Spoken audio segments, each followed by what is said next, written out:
নমস্কার নমস্কার, আমি মৃদুলা চ্যাটার্জি চলে এসেছি। আজকে শোনাবো শুভ্র রাহার কবিতা তুমি চলে যেতেই। তুমি চলে যেতেই আমার বুকে একটি গাছ জন্মালো। রোজ আমি তাতে জল ঢেলে ঢেলে বড় করতে লাগলাম।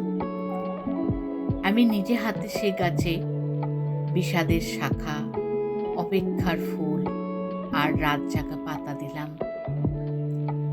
তুমি চলে যেতেই কি অদ্ভুত এক অসুখ হয়েছে আমার।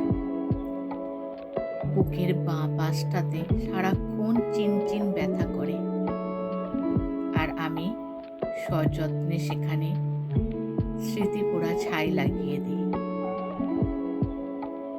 ছোট ছোট কবিতা, এত সুন্দর লেখা, কিছু বলার নেই। আপনাদের কেমন লাগছে একটু জানাবেন।